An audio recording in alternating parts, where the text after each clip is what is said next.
ஜெயலலிதாவே பார்த்து வியந்த ஒரு தலைவர் நாளைக்கு வந்து உண்மையிலேயே வரலாற்றுப்படி அன்னைக்கு பார்த்தீங்கன்னா அதிமுகலேருந்து வெளியில யார் போனாலுமே அந்த அம்மா பொருட்படுத்த மாட்டாங்க. அந்த அம்மா தூக்கி அடிக்கும், போனாலும் பாடான்னு போவோம்.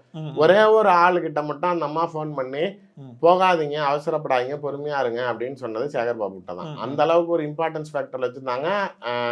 சென்னையை பொறுத்த வரைக்கும் சேகர் பாபுவோடைய வளர்ச்சியினால் ஜெயலலிதாவுக்கு ஒரு பிடித்த அரசியல்வாதியில் அவர் பட்டியலில் இருந்தார். அந்த ஆள் வந்து ப்ராடக்ட் ஆஃப் ஏடிஎம்கேனா நம்ம அக்செப்ட் பண்ணிக்கலாம். இப்போ அதிமுகலேருந்து விலகிறதுக்கு காரணம் அது அந்த அம்மா நிறைய கண்டிஷன்ஸ் கூட உங்களுக்கு தான் தெரியுமில்ல. திடீர்னு யாரையாவது இவருக்கு எப்பயுமே சேகர் பாபுக்கு தனக்கு முக்கியத்துவம் கொடுக்கலனாலும், தனக்கு வளர்ச்சி கொடுக்கலனாலும், தான் கீழே இருக்கிறவனை மேலே நீ தூக்கி விடக்கூடாதுன்னு நினைப்பாரு. ஜெயலலிதா அந்த வேலை நிறையா பார்க்கும். இப்போ நீங்கள் சொல்றீங்களா, இப்போ ராஜேந்திர பாலாஜி தான் போஸ்ட் ஒட்டிக்கிட்டு இருந்தாரு. இன்னைக்கு அவர்கிட்ட இல்லாத சொத்து இல்லைங்கிற மாதிரி எங்கேயோ இருப்பான், திடீர்னு அவனை தூக்கிட்டு வந்து நாளைக்கு மந்திரிங்கல்ல. அதனால அந்த மனவிரக்திகளான்னு தெரில. ஆனால் அவருக்கு பெரிய ஒரு சில வருத்தங்கள் அதிமுக மீது இல்லை. அந்த சமயத்தில் ஏதோ ஒரு விஷயத்தில் உடன்படலை. அப்போ டக்குன்னு வெளியேறாரு.